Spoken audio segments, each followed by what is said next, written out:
Hi everyone. Hope you've all had a lovely day so far. I'm Hannah Coates, beauty and wellness editor at British Vogue. So I'm really delighted to be hosting this amazing panel with such brilliant women. Um, First of all, I think it'd be nice to just kind of introduce ourselves, tell us a bit about. I think everyone already knows, but a bit about what you all do, and then we can go from there. Great. Jenna, you Oh, go first. Sorry. So I'm Jenna. I specialize in something called human design, which is similar to astrology, but it's a bit more practical than astrology. So it's never going to tell you that you're going to have 7 kids, but it's saying, listen, there is a specific way that you like to work and your system likes to function. And if you honor your energy instead of working against it, you actually have sort of more seamless ease in the way that you move through the world. So for example, if you're built to be inconsistent, then a morning routine is never going to work for you, for example. So instead of thinking, what's wrong with me? Why can't I stick to the morning routine? You're encouraged to kind of lean into how you naturally were designed to be. So that's what I do. Hi, I'm Rose Ferguson. I'm a functional medicine practitioner and a nutritionist. I have a clinic and I do one-to-ones. Bryony and I've worked together quite a lot doing retreats and plans. I'm really passionate about food and wellness and healthcare. And I do believe in the power of healing yourself through what you eat and what you do every day. Hi everyone, my name is Jess and I'm the co-founder and creative director of Refy Beauty. And if you guys haven't heard of this brand, it is a makeup brand and it's all about just simplifying your routine and encouraging you to feel like your most confident self.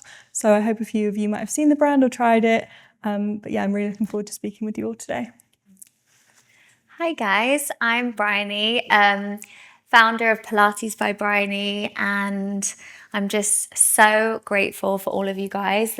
I would not be able to be here if it wasn't for you guys. So yeah, I'm just really appreciative, and this is such a strange moment for me. I was just saying at the beginning of the class, like when I look back at the first event that I hosted, it was a complete shit show, shambles. No one had matching mats. I was saying I didn't even think about the mats until I arrived, thinking, shit, people need to do Pilates on something. So to be here with you all today is so special, and to be joined by all of these amazing women. I just couldn't be more grateful to you girls. You've all had such an impact in my life. And yeah, thank you again. So we're going to be talking all things wellness. I'm really digging in. But I think first of all, it'd be great to hear from you all, as you're also successful in your individual fields. Tell me about the journey to get there, because there is always a journey behind every kind of very successful woman or man, actually. I don't know who wants to start. Bryony, would you like to? Okay, I mean, you're probably all like, oh, here we go again. I'll give you the quick version. I started on Zoom, actually teaching about 10 people on my Zoom class. And slowly but surely it built up, and it became kind of like 100 people joining my live classes. And then I did a big January challenge, which was about 550 people that joined. And then I kept it, and it was honestly, again, there's a common theme of this chaos. I was doing everything very manually. And then all of a sudden I launched the app and everything has become, I want to say a little bit more organized, but probably not, probably less organized. But yeah, and now it's thousands of you all over the world. And it's just the most amazing feeling to be able to connect with you. And I guess one thing I really want to speak about today is, obviously we're going to go into it, but just start somewhere. And I think I'm living proof that it doesn't have to be Claridge's. It can be Zoom on your kitchen floor. It can be complete mess and chaos, and just starting is what we all need to kind of push ourselves to go for. So Zoom was my beginning, and yeah, now all of you guys are a part of that. So thank you again. Were there any like key challenges that you faced along that kind of journey that you've built up over time? Because obviously there probably were, but what were those like key things that perhaps you learned from? Yeah, so many. I think one of them was scaling with it just being me. I mean, when I say it was just me, my tripod, my mat, I think my laptop was like hanging off of my kitchen side, and it was just a complete mess. So I think having all of the traffic, well, obviously was a good problem to have, but having to keep up the pace being alone, that was really tough. But now having the app, I mean, again, I had to film about 50 classes in 1 month to launch an app. So that was quite a challenge. I think definitely the scaling and building a team, now having a team is a whole other experience, which is amazing. But the scaling and growth has been a challenge in itself. And I mean, I feel like there's daily challenges which will come out, but yeah. Jess, how about your kind of journey to get where you are? Yeah, so I actually started on Instagram. I was able to grow a really amazing community on my Instagram, and that kind of gave me a platform in the first place. I always had more of like a passion for makeup. It's something that I loved doing and was brought up doing. I kind of felt every single time I entered a makeup store a little bit overwhelmed. I was just saying to you guys, overwhelmed by the sheer amount of brands and the colour selection and the product selection, which is obviously such an amazing thing to live in this day and age where we have access to so many amazing brands and products. But I just kind of felt like I haven't got time to do that. I need everything simplified. I need to be able to create beautiful makeup looks in 5 minutes. And how do we do that? And that was kind of the mission behind what Refy Beauty is today. It's all about creating a simplified routine, beautiful makeup looks that take you 5 minutes, super simple, but also make you feel like your most confident self. So yeah, I originally started the brand 3 years ago with my business partner, Jenna Meek. She is incredible. And yeah, we launched with a brow product, which I remember when we first created it, it took us nearly 2 years to create. And it was our brow sculpt, which to this day is still our best-selling product, which is incredible. And this product in particular just held your brows up in place all day, and there was nothing else out there on the market at this time. It's amazing. We can all attest. The best. It's really good. Thank you. Obviously super proud of it. We launched with that product. I remember when we first launched, we had bought, well, it was my first ever time doing a business, so we had bought enough product to last us, I believe it was like 6 months, and I was like, oh my gosh, like, how am I going to fulfill this quantity? How am I going to sell this quantity? And it was such a big investment. But I just believe in the power of social media, obviously getting me to where I am today, because I certainly wouldn't be here without that. And the product just went crazy online, which was insane. And we sold out that 6-month cover in 6 weeks. So it was just insane. And then, yeah, we decided to go into other categories. And now Refy actually has so many categories. We pretty much have a full face now, which I'm super proud of. But yeah, it was kind of one of those where I knew there was a problem. So I think that's quite a good tip. I feel like if you're wanting to create a brand, almost look where the pain points are in that industry, or if you feel like there's something in your life that you're missing, like what is that? How can you make that part of your routine a little bit easier? And I guess that's kind of where the concept started. So good, because it fulfills a need for amazing eyebrows. Yeah. It's also the one brand where, you know, where you have like your mascara from here and your concealer from there or whatever, you can actually just get everything from Refy, and there's no other brand like that. I was saying, Paid everyone here to say. no, honestly, because I was saying I was in Denmark a few weeks ago, and this waitress had these bushy brows, and I just knew she was wearing Refy, and I said, "Oh, your brows look amazing," and she's like, "Thanks, it's Refy." Oh, it's so amazing. It's crazy. Honestly, just to think that people have even tried the products, that you guys love them, it means the world. So yeah, very grateful. And Rose, how about you? So I actually, I've had sort of like two, I was a model for a very long time, a really long time. Supermodel. Iconic. And then, you know, I had 3 girls, and I think I basically got to a point where I didn't want to travel so much. And, you know, and I was like, okay, but I work, and I like working, and you've got to work. So it sort of got to a point of, okay, what am I going to do? And I had to think about what I loved. What do I love doing? And I come from a long line of crazy, like, alternative therapy people, homeopaths, astrologers, kinesiologists. My grandmother was a health food shop owner. So, and I think it was just something that felt quite natural. The idea of helping people with their health was quite important to me. And I think possibly influenced by the fashion industry and the fact that I had 3 children. What you're feeding them, you know, food became apparent, it became apparent that food was my medium. And then I had the awful realization that I had to go back to school. And if I actually wanted to do it properly, which I really believe is if you're going to talk to people about their health, you better be qualified to do that. In my opinion, I think it's really important. So I went back to school, and then I went back to school again to do functional medicine, and then I went back to school to do my master's.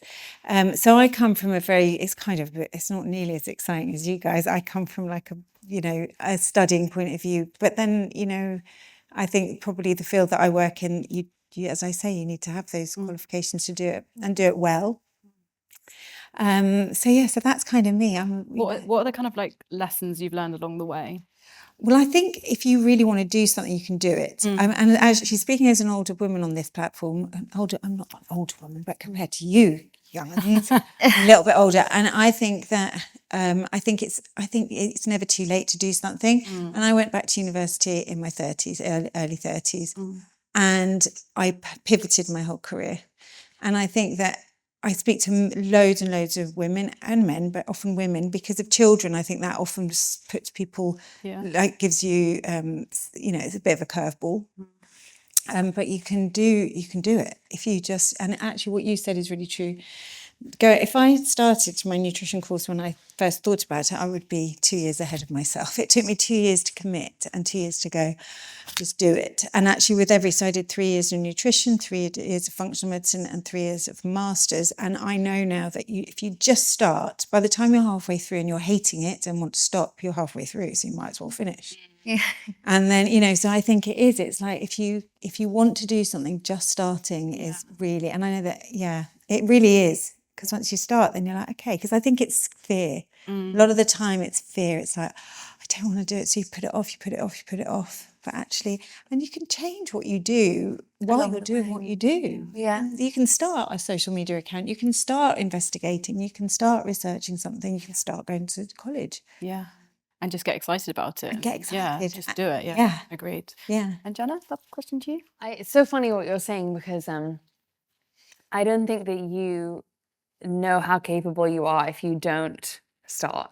So then the not thinking that you're capable makes you stay stuck. Yeah. And I think I experienced that so much when I was in my 20s. I used to have a food business, and I always wanted to own a business. I always wanted to work for myself. And I was doing this food business that made gluten-free, sugar-free, treats. And I at the same time, I had this pain point of just feeling like, why is all this spiritual information so homogenized? Why are we all being told, just surrender, just trust the universe? I'm like, I don't know what that means. Can someone please explain to me? Because I'm getting all these things, and I'm getting high off going to these talks and stuff, but my life isn't actually getting better, So I was doing this food business. I was pushing. And meanwhile, halfway through, this is when the Deliciously Ellas and the Livias and whatever, these people came out of nowhere, and they was zoomed past me, and I was like, why am I getting this wrong? What am I missing out on? Whatever. Someone introduced me to human design, and this person read me an open book, was you should work like this is how your energy works, this is why you're, this is how you should eat, this is how you should sleep, this is your best environment. I literally was how is this person seeing into my soul? Love it. So I just literally went down a rabbit hole on the side. But I was so afraid, because this is 10 years ago. I thought these are for crazy people who get wheeled out on the lottery with a crystal ball. This is not cool, So I was okay, well, I'm just going to do this on the side for fun. And then I gave a friend of mine a reading one day, and she was you have got to do this for work. And I was no, I'm doing my food business, And she was okay, just do my friend. So I charged her friend $85, and then her friend told her friend, and her friend told her friend, and so on and so forth. And then one day I was oh, I'm making more money on my side hustle than I am in my business.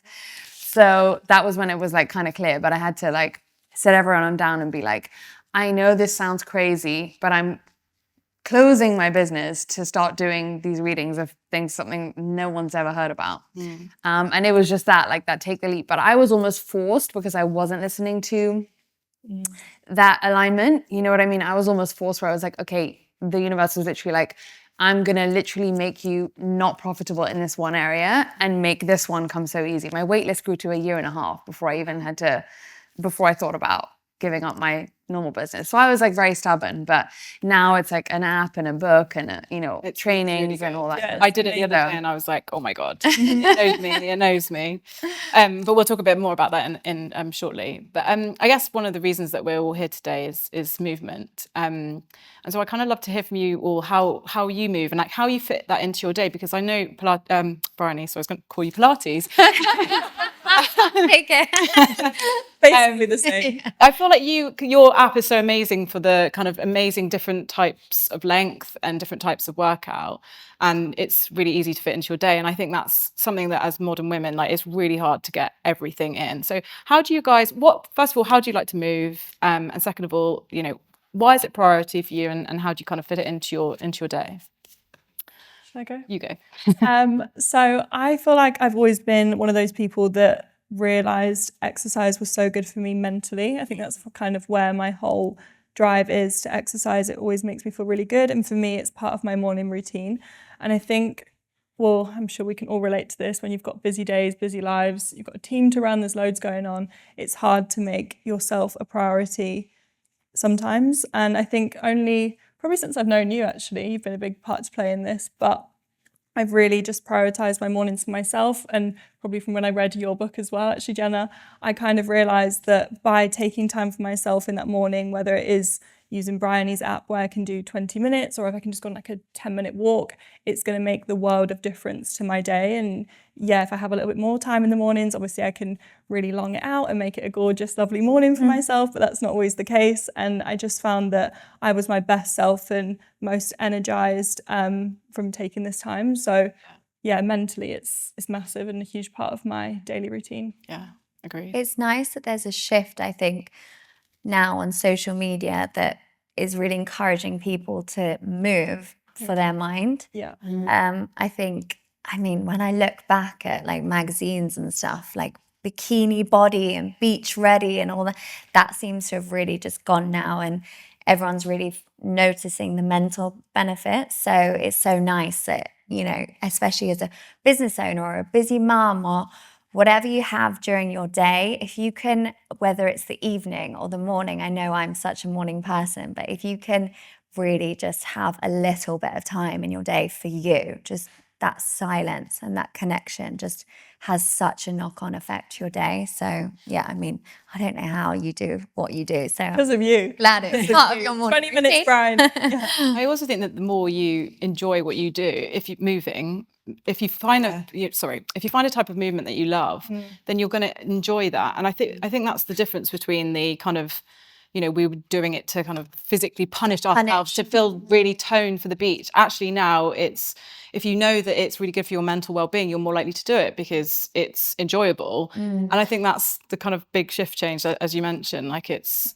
not that kind of punishing military style, I need to do HIIT this morning, Absolutely. Yeah. And I think also people are starting to understand the impact of that it's not just aesthetic, that they understand that actually it's your biggest metabolic organ, it's really good for blood sugar balancing, it will hold your bones up better, it will support your structure, and the endorphin and those hormones, it's really important for all of your health rather than just how it looks. Totally. And I also think it's good that people are now really, the messaging is more about doing it consistently, but you don't have to do an hour and say killing yourself in the gym. It's like if you can do 20 minutes every day, just make it part of your routine as your start to the day. Where did that hour thing come from? Because I used to have it in my head. It was like, okay, I'm at the gym. I'm here for an hour. I'd probably Now been on my phone for like 20 minutes and then it's Yeah. that was an hour gym session. Yeah. Also, it's quite nice that you're very, you always talk about this on your Instagram, but like walking, it's so good for you. And it's so nice to be outside and like to get a bit of a break, listen to a podcast, like all of those things that they count towards your physical health and your mental health. So it makes...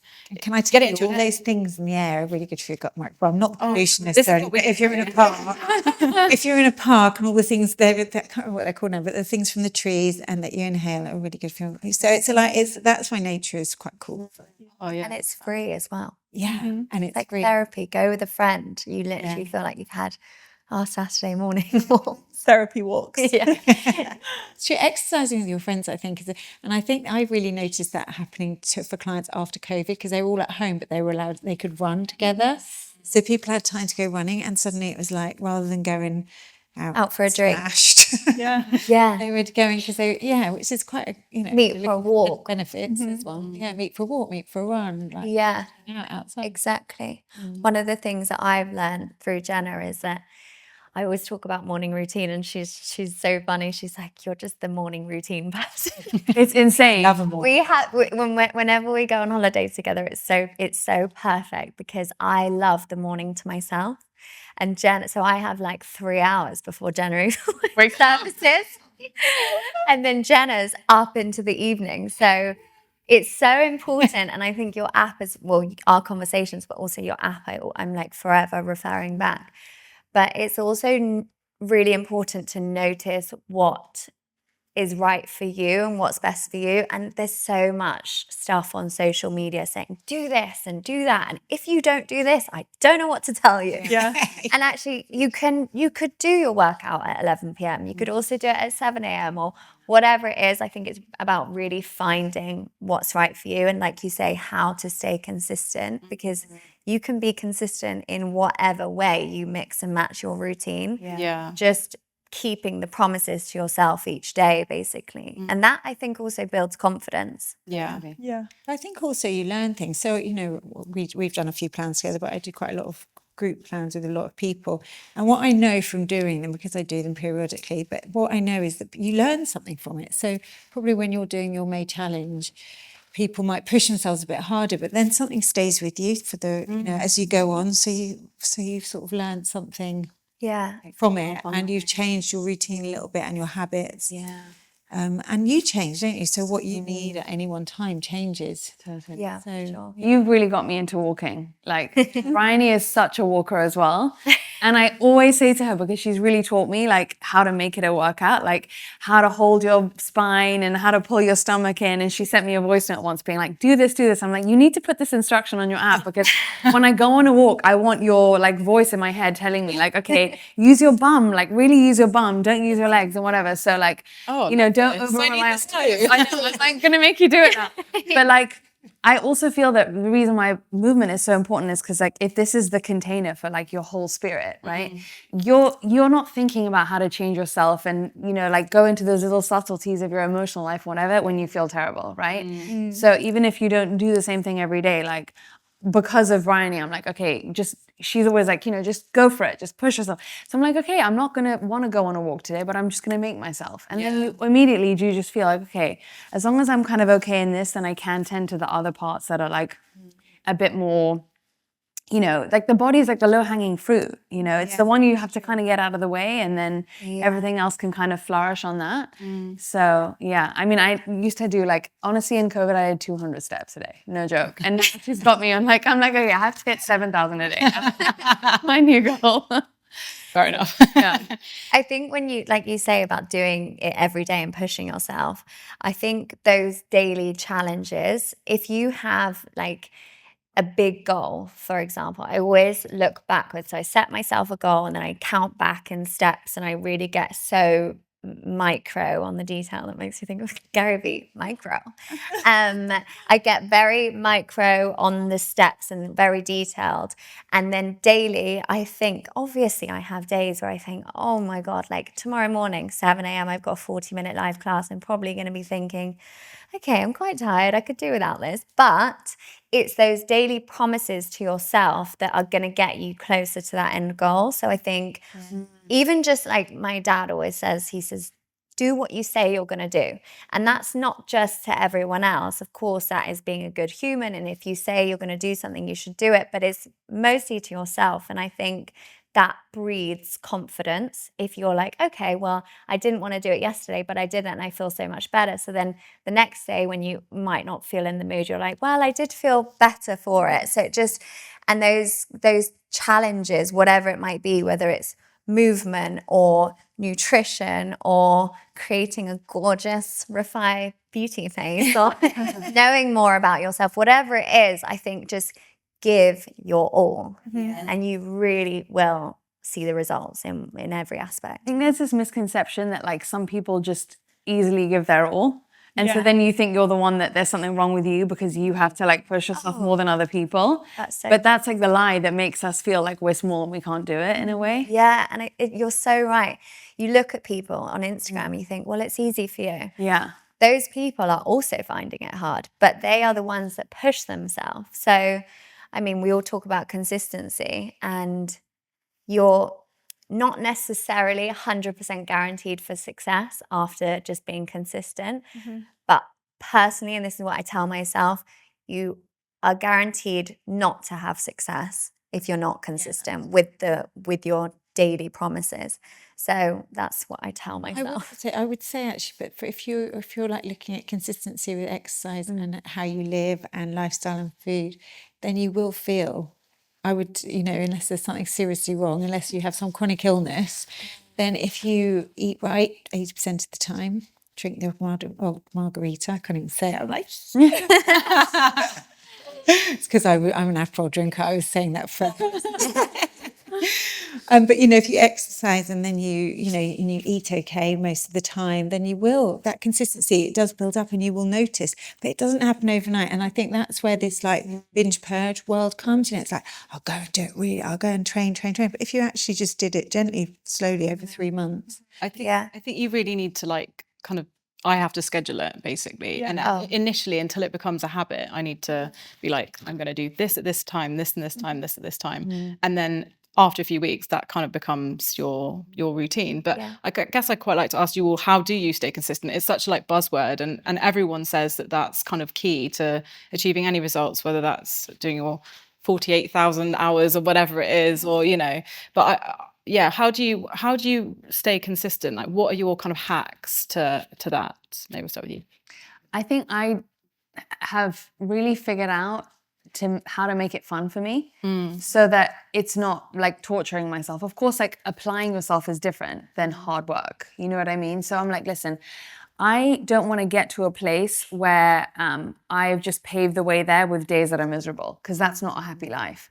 So like if I have a goal and I want to create a beautiful life for myself, it is in the daily, right? So do I want to take on an investor because everyone says that's what you should do? Actually, no, because I know myself. I don't like listening to other people, for example, right? So then I have to honor that. And the thing is like, it is an experiment. Like no one's ever going to tell you that your life is going to work out well, but it's like this one kind of promise that you get to kind of come here and find out, to see like, could I just create a life on my terms that I absolutely love? And no one can tell you that it's going to work out well or not, but we have this like one chance to see if it's going to, if we can do it. And so I just feel like, really listening to yourself and like really truly knowing yourself, and then making it like as if you would treat a child. Like, how do I make this fun for me? How do I work this in a way that is going to suit me, that gives me fulfillment on the daily? So for me, like, for example, with workouts, I'm like, some days I wake up and I'm like, I want to dance. Other days I want to do Pilates. Other days whatever. And I'm like, you know what? It's all about like adding the happiness back in. So then I can give from a different vibration, and so just kind of like taking care of myself along the way. It's such a balance, because you also have to be like, your inner parent sometimes, like, come on, you're going for a walk, you've got to do this. It's going to make you happy later. But you have to do it in a way that's also kind of gentle with yourself and honoring your real essence. Because if you give that up, then you're successful at 55, but you've lost yourself along the way. So then what's the point of that? And that's when people are like, I want to do tons of charity because I've made billions, and but then there's emptiness inside, right? So it's like you have to add the cup back up as you go, I think. Love that. Love that. Yes. I suppose I'm a small steps person. I think that I will fall down on consistency if I suddenly think I've got to do an hour in the gym and I'm going to just eat protein today, and I'm just going to, if I'm too rigid, then I won't do it. And that actually, my experience with working with people is that that's the case. So I think small steps, every decision you make every day has an impact. So some decisions when they're a Mars bar are also good, because they make, for that moment it makes you happy. I think no judgment. Don't judge yourself. Don't be down on yourself, because that's when people, what we call in my world, rebound, because they basically hit the sod it button and they go, because they feel like they failed. So if you just do small steps, like consistently little things, add a few seeds to your salad, whatever it is, walk up those flight of stairs, then those things add up and it will keep you feeling a little bit more positive and it will stop you rebounding. Totally. Yeah. Totally. I feel like mine's kind of a mix of the two. I think it is just what you said as well, Rose, about being really realistic. Obviously, if I look at my day and I need to be at the door by 7, I won't be back until, say, 7 again, then there's no chance I'm going to fit in that workout. So I just need to be realistic. What can I do? Like 10 minutes, maybe I could walk in between my lunch, that kind of thing. I think exactly what you just said, just being super kind to yourself and not being so hard on yourself. And I think, I don't know, I get a bit like it sometimes thinking, okay, I've got this goal, like how can I get there? And I make all these plans, which I think is a great thing. But then just what you said, Rose, not being hard on yourself when the plan isn't quite doable on some days. Yeah. That's life. Self-compassion. Yeah. I think just continuing on, I think it's about setting yourself up for success rather than failure. So looking at the week ahead, for example, and saying, okay, can I fit in 3 workouts this week? And can I give my all to that, that movement or whatever it might be, rather than setting yourself these unrealistic targets. It's maybe you don't achieve them, then you feel worse and then you spiral and whatever. I think, like Rose says, the small steps are really good. And the other thing I would say is having silence at the beginning of your day, having that time to just really just quieten everything down and visualize the day ahead. That has helped me so much. I use visualization every single day. It has changed me as a person. I've found so much confidence in kind of like thinking myself up. So that's really helped. And also, I talk about this so much. We did a challenge on it, but the accountability that you can get from roping a friend in or a family member, or I know some people have like an office Pilates chat or health chat or whatever. So I think having that accountability and making it fun, giving yourself rewards, having that like light at the end of the tunnel. And then once you get to the end, you're like, well, this is a part of me now. I can't imagine not doing that. So yeah, I think that will definitely help with. And I mean, ultimately, we always have a choice every day. We always have the choice to do something, even if it's small, something to just get yourself closer to the direction. And it does have such a knock-on effect. And I think it's addictive. When it starts to happen, you're like, okay, what next? And the speed picks up. So things come to you. This is how I feel anyway. Maybe this is a bit woo-woo, but things come to you easier and quicker. And you're like, okay, next. And you have those small challenges. And yeah, it just sets yourself up. So that would be my tip. I guess it's also the self-confidence that you feel by achieving things, which then brings more to you. I don't know, I've always found that if I'm achieving something, other things seem to come my way anyway. Definitely. Yeah. I think going back to that vibration, you're then just flying high and you feel in your, as Jenna says, flow state. So yeah, it's definitely has that domino effect, doesn't it? Definitely. And I guess you've just touched upon how you start your day, but morning routines are like a huge thing on social media, and we always see everyone. Well, I mean, what's his name? Mark, that actor Mark, can't remember his surname, who starts his day at like 3 a.m. Wahlberg. Oh yeah. But they're huge things. So I'd love to hear about you guys' morning routines. What do you do? How do you start your day? What are the kind of steps? And the weirder and wackier, the better, I feel. Jenna, take it away. I honestly, the only non-negotiable I have in the morning is to dance. Like get a good song. Sometimes I'll wake up with a song in my head or like some kind of vibe that I want to tune into. And I feel like music is such an easy way to like tune your frequency because every song has a vibe. So you want to like set your vibe for the day. So sometimes I'll be like, I want to be soft and gentle today. So then I'll play something that way. And other times I want to be like motivated. So I'll like always just put a song on and then I'll just like dance and play it really loud. And then after that, it's all who knows what could happen? I have no idea. It could be any type of workout, or sometimes I'll just do like what I call a yin day, Yeah. where sometimes if I've over pushed it, I'll just be like, I really want to be like soft with myself today. I want to let my body kind of just like come back to itself, and you know, that kind of thing. So it just depends on the day, but I really think like listening to music in the day, Yeah. because it kind of bypasses your brain in a way, you know, like if you read something or whatever, you're still having to kind of apply, whereas I feel like music really gets in here. So that's like my I'm so going to do this. Yeah. Morning for work. We're going to be dancing in our kitchen. That's so nice. What's your most uplifting song? Bryony and we share a love of Thames, and Thames is the our best. fave. We actually have, I was just thinking, I'll link this. We have a Brenna, Bryony and Jenna playlist. So I'll link it on my stories later, but we're always driving listening to that. We have the exact Jojo. music.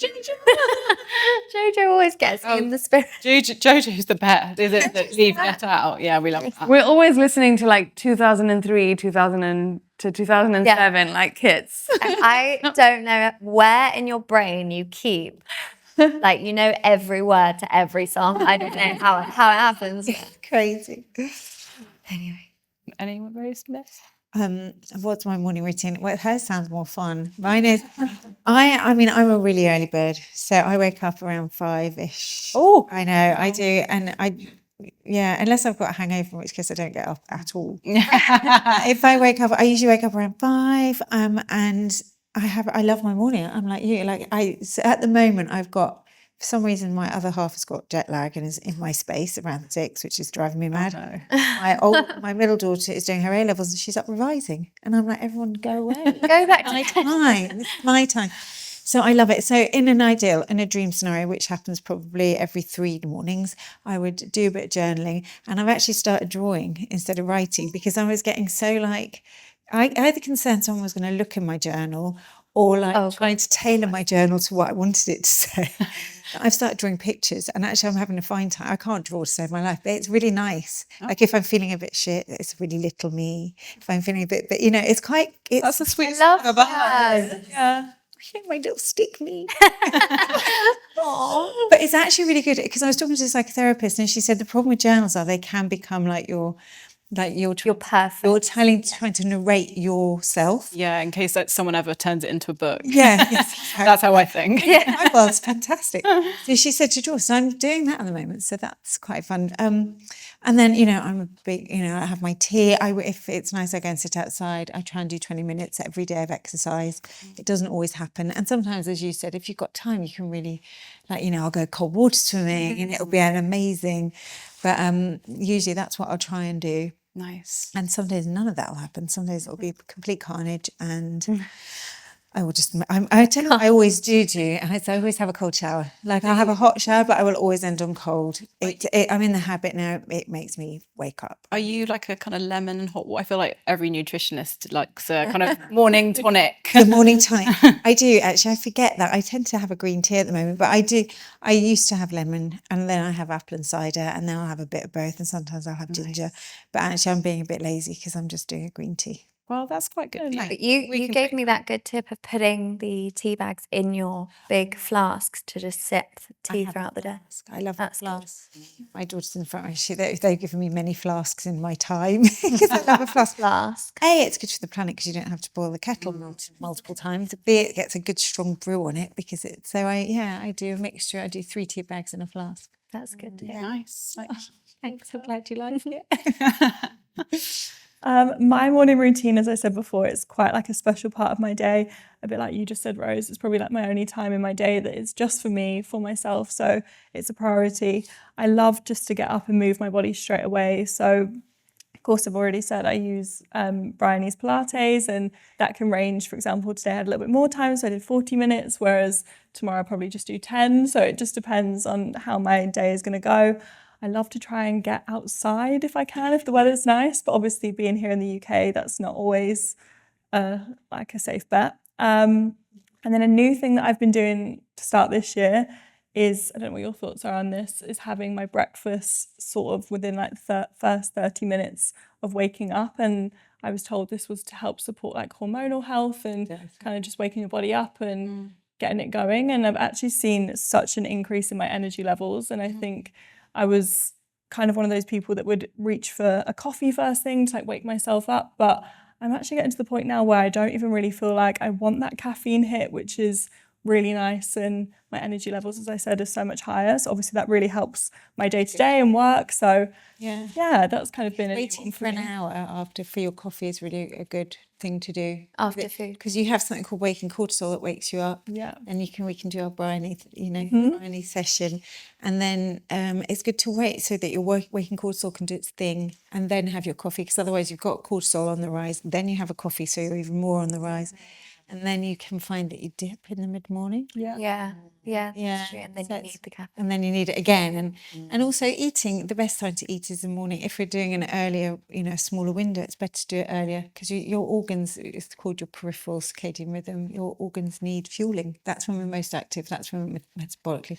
It just doesn't fit so much socially, I think, probably, community, family. So yeah. Everyone's rushing around. Everyone's rushing, yeah. Yeah. That people like to eat in the evenings, together. If people are looking at reducing the eating window, having your last meal at 5, it doesn't necessarily suit everyone so well. But Yeah. it is better to do that. That's really great. That you've done Yeah, it's been great.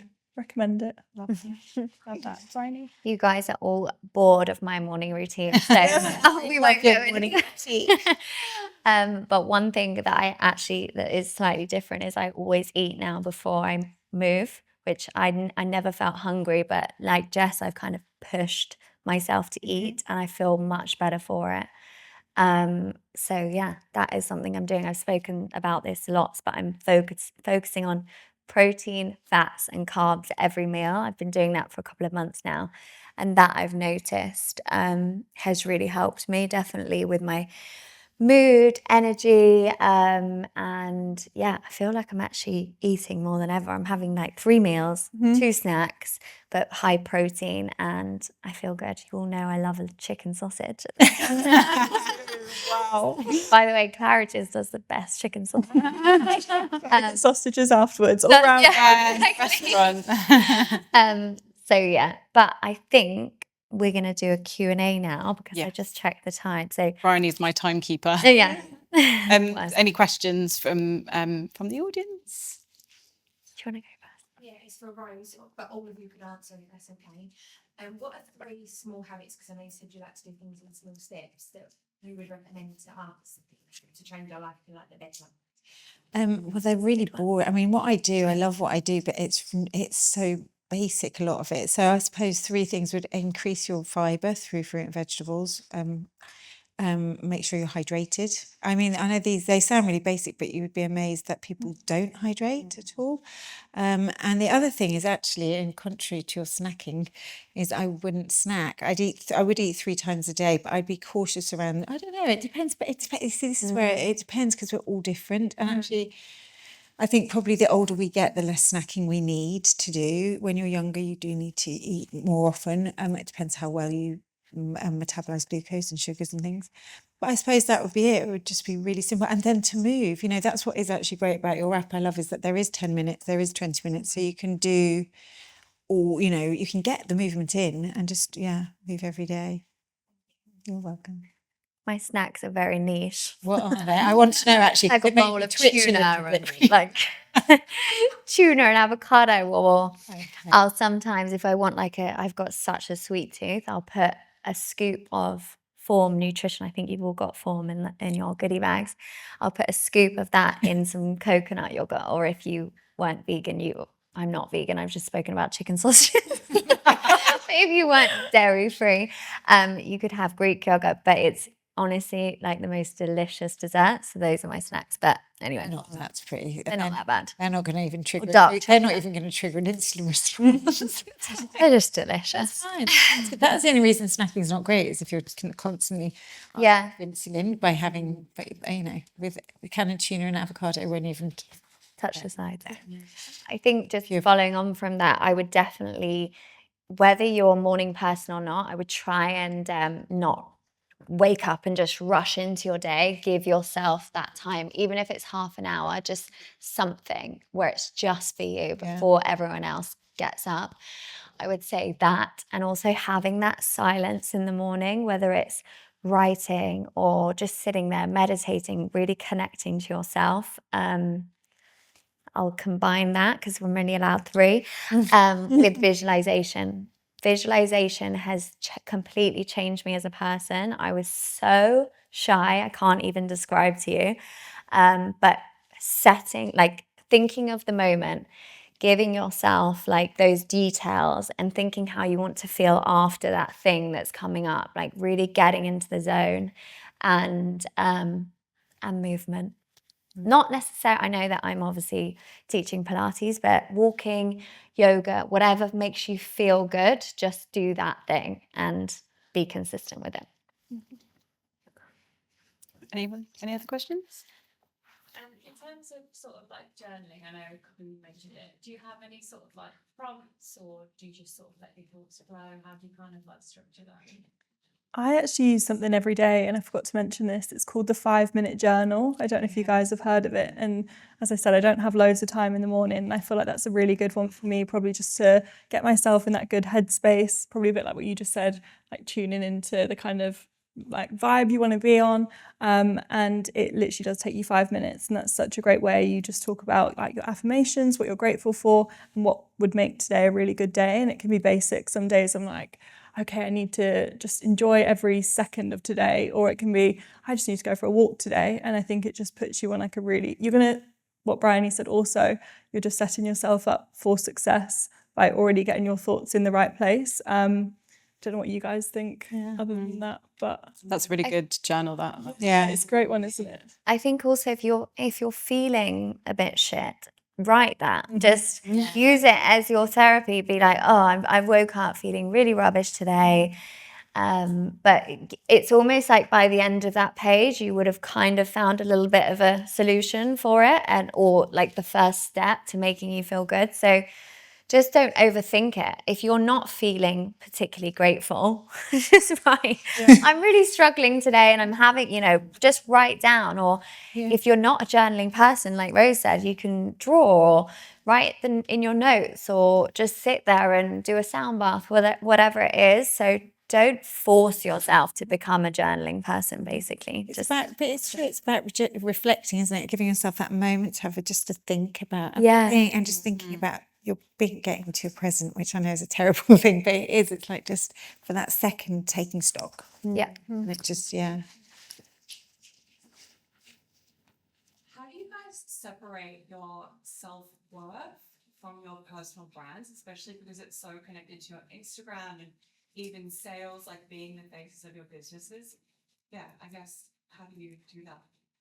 You go. That's okay. I actually had a conversation about this with my team literally this week. I think it's one that I'm still trying to navigate myself, when being totally honest. Like, I did find it really hard for a long time, and especially as I started my journey, it was me, Jess, the person on social media, and I think I kind of got confused what my worth was. So yeah, that is one that I'm massively still working on, but I think it's almost for me thinking about what things make me thrive and make me happy outside of our business or social media, or who Jess as the professional is, because I know it's kind of tricky when it is your everyday. You do get so caught up in that, and maybe it is just looking at the things, as I said, that make you happy day to day, whether it's people that you can be around. My team actually said to me, like, what makes you happy? Like, what really inspires you? And I answered those questions, and I won't go into great details, but it was just like I named some of my friends that just make me feel super inspired and super happy. Activities I like doing Pilates. I actually do like cooking. I'm nowhere near your level, but I do enjoy doing that. And yeah, just really simple things. It doesn't have to be to have this big, successful, amazing brand. Like, obviously that's great, but probably a lot of us can relate to the fact that that doesn't really bring true happiness. Obviously, when you are able to do something you absolutely love, it does make you so excited to wake up every single day and do that, but it doesn't define who you are. I think it's thinking, okay, you can be, for example, in my case, Jess, the founder of this amazing makeup brand, Jess, the sister, Jess, the person that likes to do whatever, her own kind of cooking, chicken sausages as well. Just kind of breaking it down into things that really make you thrive. I also think that, we get told a lot that we're like inherently worthy, but it's a bit tricky because work is such a place where you get to kind of mine what's inside and watch it come out of you. So I think there is a little bit of a like using work just the same way as you use your relationships, and you're never going to believe you're inherently worthy if you're just sitting on it and not doing anything with it. And so I think it's, for me, I try to reframe, like if we all have these like amazing gifts that we were born with, right? It's then on us to actually share them with the world, and that's where we get self-esteem from. We don't really get self-esteem from receiving, even if it's praise, even if it's whatever. Like that's like a caffeine hit, right? That's not like the long-lasting thing. So I think it's okay to see your worth or your value or your service come out of you through work, but just equally as it is to have loving relationships or whatever. But I think it's okay as well if you get to discover how valuable you are through the way that you serve the world. I completely agree with that. And I think going on, like I'm a kind of a product of this. I didn't have any self-worth when I started all of this. So I've almost used the tools along the way to build my self-worth. So yeah, I think everyone tells you have to have, and my agent's sitting here and she's probably like, what, Bryony? But you have to have a personal brand and then your professional brand and whatever. But actually, I disagree. I think my brand is just an extension of me. So it's not necessarily, whereas Jess, I think, has come at it from a different angle. Like you had such a presence before you launched the brand. So don't think that you always have to have a personal brand, because that's quite contradictory for me, for example, because a personal brand is just, I feel so odd saying that, because it's just me. It's not a brand. It's just who I am. And I think doing all of these daily things have helped my self-worth. I remember I had a session, which Jenna knows about, because we were together in LA with Peter Crone. And he said to me, you have really low self-worth. And I was like, oh my God, I have low self-worth. What the fuck am I going to do about this? So I've kind of been on this like self-worth journey. And I think that's why I've created these challenges, because for me personally, challenges have created my self-worth. My personal challenges, pushing myself. You know, I always tell this story that when I did my swimwear brand, which by the way was a failed business. So it just goes to show you can do something afterwards. But I did this swimwear breakfast. There's probably like, again, 10, 15 people there. And I was like choking to talk. And now I just don't feel those nerves. So it is something you can build up, but don't think about the brand thing. Just think about putting yourself out there in the most confident version of you. I think we all know the tools that make us feel good. And yeah, I think those I always go back to it, but do something that scares you a little bit. The book, Feel the Fear and Do It Anyway, is really powerful. And No Excuses as well. That's another good book. We always, Jenna's laughing because I'm like, no excuses. I'm like, I should have done boot camp by Bryony.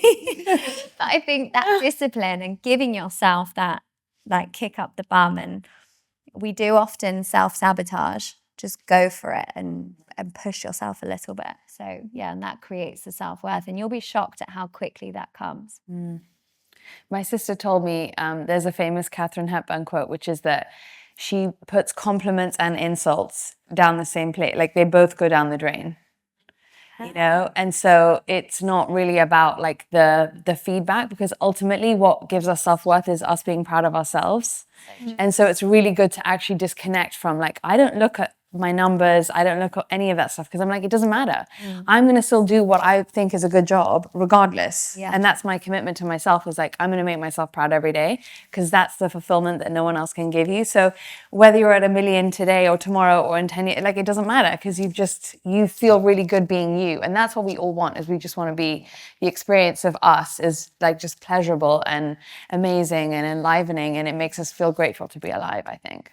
And just having that inner calm, feeling calm is just such a sign of feeling your most you and the most connected. So yeah, I think also celebrating the small wins, like but personally, not like, oh, I made this, I got to 150,000 followers or whatever.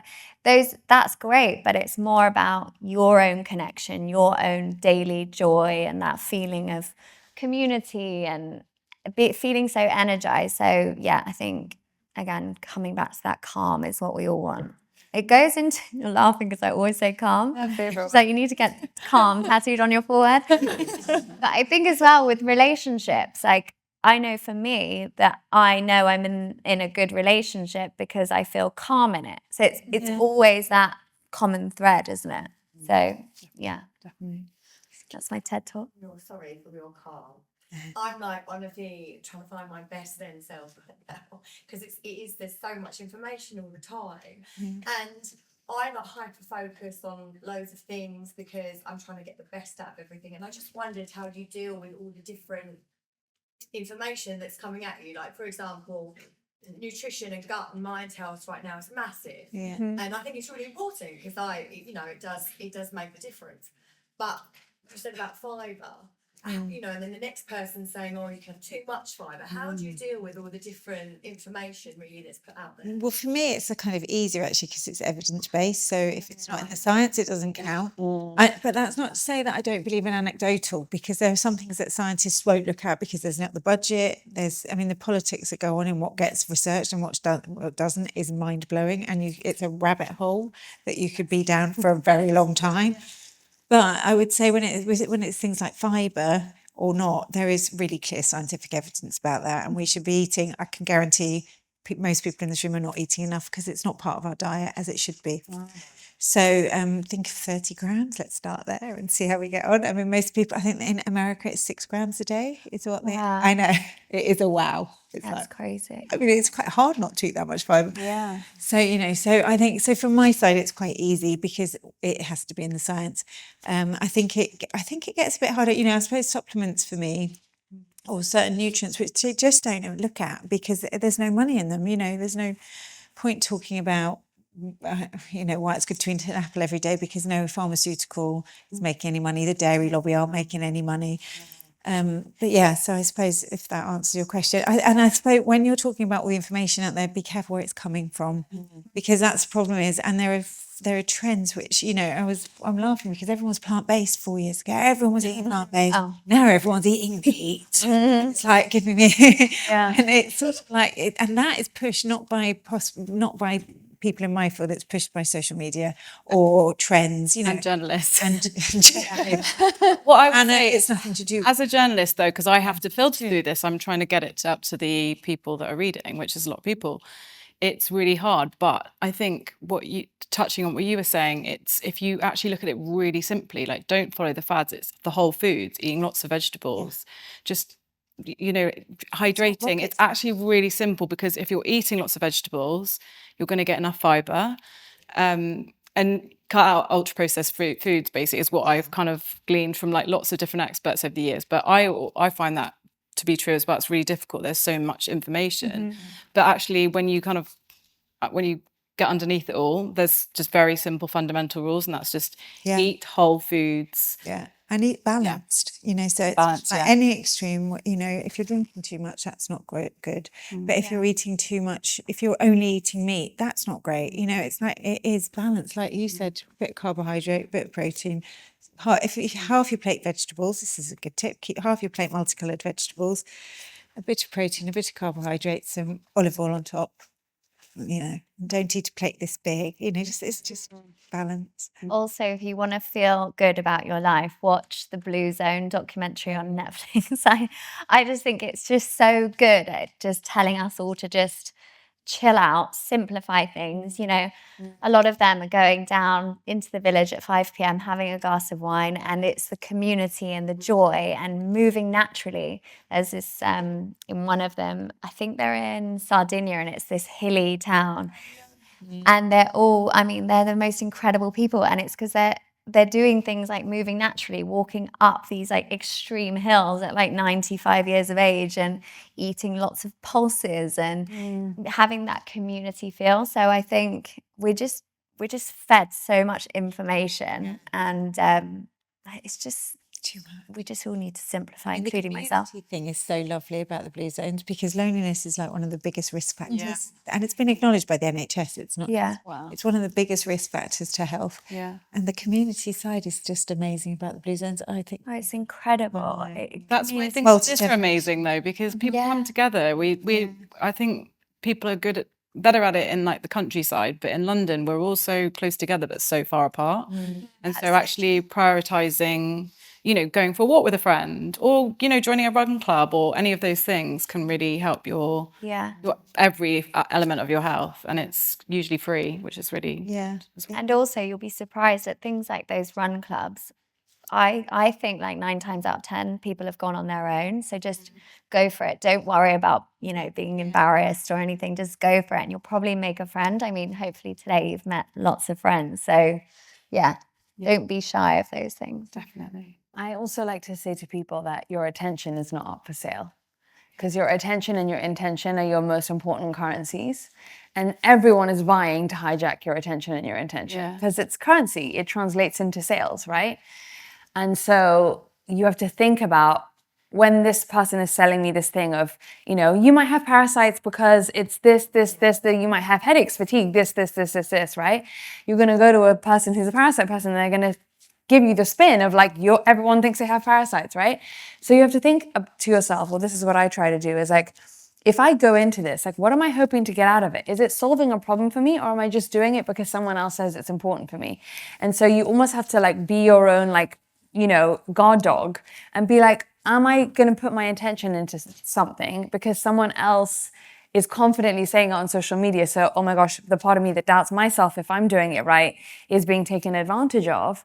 Or like, am I actually, this might help me because I'm already noticing that I wanted something and this person actually has a value proposition for me, So you have to just be that like Alsatian for yourself sometimes, Like, what is your reasoning? What is your own question? Or are you just doing it? Because everyone, Like if someone asks you, Rose, like, oh, well, what supplements should I be taking? I bet you're probably like, well, how do you feel? Do you feel? And some people are like, well, I feel great. It's like, well, keep doing what you're doing. It's so true. It's like, we need more information. Or just think about, and it's funny actually, they've lost their instinct. I was talking about this yesterday at dinner and I was just like, people have lost their instinct around what, we were talking about sell by dates on food, that people will look at a sell by date and the food will look fine, smell fine, and they will still throw it away. And obviously with meat you'd have to be more careful, but with vegetables it's like, when did we lose our instinct around food? Because you kind of know, don't you? You kind of know. But you're either that person or you're And not. if it looks right and smells okay, then it's fine. But don't do it with chicken. I'm not taking responsibility for chicken. Oh, there's a Or question. chicken sausages. My walk. Yeah, show us the walk. Oh, sorry. I was like, just get out of in front of me. So with the core connection, if you are walking, my theory, this is not remotely science-based, but it works. Anecdotal, it works. that's my proof. So when you're walking, if you think your body is in full flow and you're moving every inch of your body, if you're pulling your belly button in towards your spine at the same time, if you're tucking your lower abs in at the same time as moving, you are like, imagine each step you're moving and you're targeting different parts of your core. And I promise you, if you do this for an hour or on your walk tomorrow, just give it a go, you're going to get back and be like, wow. It's like I've done an ab workout. And I think also you'll notice that your posture is different. So you'll notice your shoulders are back and down, you're standing taller, and you're just more connected. I think the one thing I love about Pilates is it's brought me so into my body. It's really connected me. So it almost like quietens everything out, quietens the noise around you. But that's my abs one. And then in COVID, my mum was dragging me on these like 2.5-hour walks every day. And she was amazing. And she was like, come on, Bryony. And I was doing this thing where I was, it sounds psychotic, but every step I was squeezing my glutes. And by the end of these walks, I was like, Mum, I swear, like, we're going to have to get Dad to come pick us up because my bum is on fire. So that's another tip. Like, go for it. It's almost like think I'm such a handsy person. I think when you walk each step, like squeeze, squeeze, squeeze. And I swear you will feel such a bum workout at the end. So that is my tip. Very sciencey, very intellectual. Us all tomorrow. Squeak. Yeah. Sorry, guys. I'm such a long-winded talker. But are there any other questions at all? Hi, my question is for Jenna. How has knowing your design helped you change your life? Oh, where do I start? It's a never ending. It goes so deep. It's crazy. But the premise of it is that you have a sort of a blueprint of how your essence is supposed to kind of express itself in the world. I'd say the core tenet is that we have all been taught to use our minds to make our life decisions and to get into alignment. There's this actual principle, though, that you have, if you're going to use your mind to run your life, you're never going to be able to enjoy the life, right? And there is a part of you that knows deeper than the mind, right? The mind is actually supposed to look at the outside world and become a genius at something, right? By observing the world, by noticing patterns, by doing, but we're all using it on our insides. And so we talk about this concept of retiring the mind, because if you learn to listen to the part of you that's designed to make your major life decisions, like for some people it's there, we talk about intuition, right? It's different for everybody. So some people are more instinctive, some people are gut, some people are emotional. There's lots of different kinds of intuition.